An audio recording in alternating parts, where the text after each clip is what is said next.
Bienvenidos a las verdades del nazi. Hoy vamos a hablar del predominio del civismo y de la burguesía, comenzando con la presidencia de don Manuel Pardo. Eh, Esta comenzó trágicamente con la rebelión de los coroneles Gutiérrez, pero este personaje se hizo cargo de la presidencia para terminar los breves días que faltaban del periodo presidencial de Balta, el vicepresidente don Herencio Ceballos. Él fue el que lo reemplazó por la muerte que hubo de Balta por los hermanos Gutiérrez, y luego de eso el Congreso proclamaría a don Manuel Pardo presidente de la República el 2 de agosto de 1872. Pardo inició su gobierno en medio de una inmensa popularidad. Sin embargo, esta popularidad fue disminuyendo paulatinamente al desarrollo de su gestión gubernativa, porque la crisis económica continuó con rumbo alarmante produciendo malestar popular. La acentuación de la crisis económica, medidas del gobierno de Pardo para detenerla. Los grandes empréstitos de 1870 y 1871 y las grandes obras públicas emprendidas durante el gobierno de Balta crearon una pasajera y artificial bonanza. Los gastos públicos crecieron enormemente aumentando el presupuesto, y para satisfacer estos nuevos gastos, se pidieron adelantos a cuenta de la renta futura del guano que el Estado tenía según el contrato Dreyfus. Por otra parte, después de 1870 ocurrió que la venta del guano en Europa empezó a disminuir, y el contrato Dreyfus no se pudo cumplir ampliamente. Al subir al gobierno don Manuel Pardo, se encontró con una desastrosa situación económica, cuyos aspectos principales eran los siguientes. El Estado se encontraba frente a una cuantiosa deuda pública proveniente de los empréstitos de 1870 y 1871-72. Las rentas que proporcionaba la venta del guano por el contrato Dreyfus estaba consumida en lo referente a los años de 1872 y 1873 y parte de 1874. El presupuesto de la nación, grandemente ampliado durante el gobierno de Balta, solo podía ser cubierto en un 50%, con la renta que proporcionaban los impuestos de la República. Tenían pues un déficit anual de 8.500.000 soles, algo muy enorme. El pago de la deuda externa no pudo continuarse debido a la disminución de la venta del guano, perdiéndose el crédito del Perú en Europa.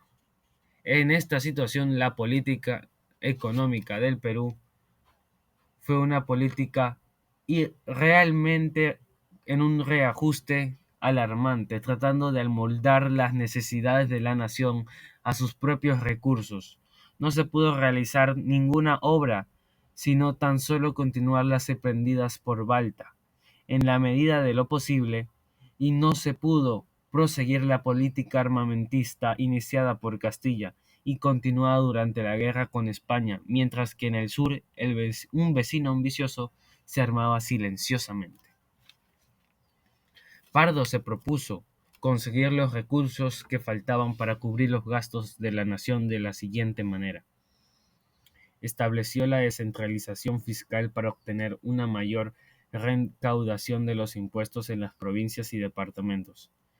Como ello no diera resultado, estableció la descentralización administrativa, es decir, que cada departamento y provincia administrara sus propias rentas, para lo que creó los consejos departamentales. Pero estos organismos fueron creados con una complicada organización y tampoco dieron los resultados esperados. Propuso al Congreso la creación de un impuesto de escala móvil a la exportación del salitre, que se explotaba en la entonces provincia litoral de Tarapacá y que resultó un competidor del guano. El Congreso no aceptó el proyecto y dio la ley promulgada el 18 de enero de 1873, por la cual se estancaba el salitre, es decir, se establecía la compra por el Estado a los particulares de toda su producción, vendiéndolo luego al Estado. El estanco fracasó, y luego por ley promulgada el 28 de mayo de 1875 se estableció la expropiación de las salitreras, al autorizarse al Poder Ejecutivo para adquirir los terrenos y establecimientos salitrales de la provincia de Tarapacá. Esa expropiación tampoco dio los resultados esperados. Aparte, reorganizó las aduanas y aumentó los aranceles. Redujo los gastos públicos al mínimo.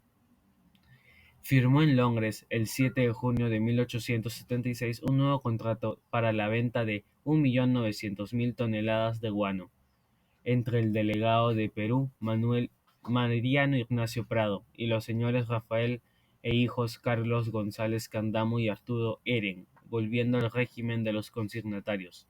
Estos señores formaron la compañía da Peruvian Guano. Las medidas tomadas no produjeron los resultados esperados. Solo el aumento de las tarifas aduaneras tuvo algún éxito, pero en el nuevo presupuesto para el bienio de 1875-76 el déficit aumentó. Además, la crisis financiera trajo consigo la crisis monetaria y la moneda de oro y plata empezó a desaparecer de la circulación y de los bancos, viéndose obligado el gobierno a decretar la inconvertibilidad del billete. El país entraba por los caminos de la bancarrota económica. La crisis internacional, el expansionismo chileno y la defensiva con Bolivia. Al gobierno de don Manuel Pardo le tocó afrontar, en medio de la crisis económica en la que se debatía, una delicada situación internacional. La política de solidaridad continental, tan en boga durante la preponderancia de Castilla, estaba en crisis y el Perú en trance de perder su superioridad marítima en el Pacífico. Dos de los antiguos aliados, en 1866, Chile y Bolivia, se encontraban envueltos en tremendas disputas territoriales motivadas por la existencia de la riqueza salitrera en el desierto de Atacama, al tiempo que Chile demostraba inequívocos designios de pretender adquirir por la fuerza la hegemonía en el Pacífico, al tiempo que también demostraba la República del Sur tendencias a un expansionismo territorial hacia el norte. Al Perú le interesaba vivamente el litigio entre Chile y Bolivia, y la diplomacia peruana estaba discretamente al lado de la República del Altiplano por intereses comunes que defender frente a lo posible el expansionismo chileno. Este interés común llevó a los dos países a firmar en Lima un tratado de alianza de carácter estrictamente defensivo. El 6 de febrero de 1873, entre el plenipotenciario boliviano señor Bustamante y el ministro de Relaciones Exteriores del Perú, el señor Enrique de la Riva Agüero, según el tratado, las altas partes contratantes se unen y ligan para garantizar mutuamente su independencia, su soberanía y la integridad de sus territorios respectivos, obligándose en los términos del presente tratado a defenderse de toda agresión exterior. Este tratado fue firmado con el carácter de secreto, lo cual fue un error, pero lo que nos interesa resaltar es su carácter defensivo. Solo tenía aplicación y cumplimiento si alguno de los dos países era atacado. No era para atacar a ninguno de los vecinos, como interesada y erróneamente han afirmado y siguen afirmando políticos y historiadores chilenos. Si nadie atacaba al Perú o a Bolivia, no tenía aplicación. Se cumplió cuando Chile atacó a Bolivia. Aprobado el tratado por el Congreso del Perú y por el de Bolivia, se empezó a gestionar la adhesión de la República Argentina. La República de La Plata entonces, gobernada por don Domingo Sarmiento, y se encontraba en litigios de frontera con Chile, después de hacer algunas observaciones el tratado terminó por aceptarlo y lo sometió a la aprobación de su respectivo Congreso. Ese mismo año la Cámara de Diputados la aprobó, pero el Senado argentino, en pugna entonces con el señor Sarmiento, propuso su aprobación hasta la legislatura siguiente, pero el año siguiente la adhesión no se prejuró, porque Chile inició una política de acercamiento hacia Argentina, perdiéndose la oportunidad de realizar la alianza defensiva entre Perú, Bolivia y Argentina. El gobierno chileno conoció el tratado el mismo año que fue firmado. La nacionalización de la riqueza del salitre y la enemistad de Chile. Las leyes nacionalistas que hemos visto que dictó el gobierno de Manuel Pardo en defensa de la industria del salitre provocaron el disgusto de la plutocracia chilena, que en gran parte formaba de ese gobierno, así como los políticos profesionales. Los chilenos en Tarapacá habían acudido unos como trabajadores en las tareas de extracción y elaboración del salitre, y otros como hombres de empresa a desarrollar el comercio o ser empresarios de la explotación del salitre. El número de chilenos había llegado a ser muy importante en el puerto de Iquique, el principal de Tarapacá, así como en toda la provincia litoral, elevada a departamento por ley promulgada el 17 de agosto de 1878. En ese año, el capital chileno invertido en la industria del salitre controlaba cerca del 19% del total de la producción. Era pues un verdadero peligro para el Perú.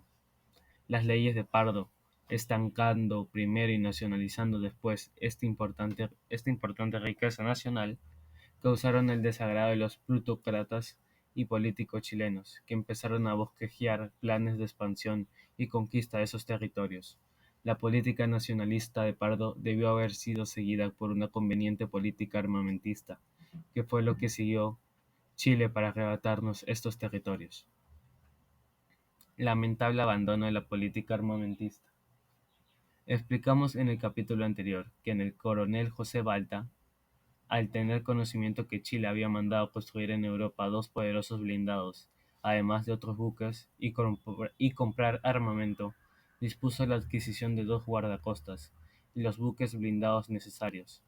El gobierno de don Manuel Pardo, al recibir el valioso informe del capitán del navío Manuel Ferreiros sobre los blindados que Chile había mandado construir en Inglaterra, y debido al interés demostrado por el capitán del navío Lizardo Montero, senador de la República, obtuvo que el Congreso autorizase el gasto de 4 millones de soles para la adquisición de los buques.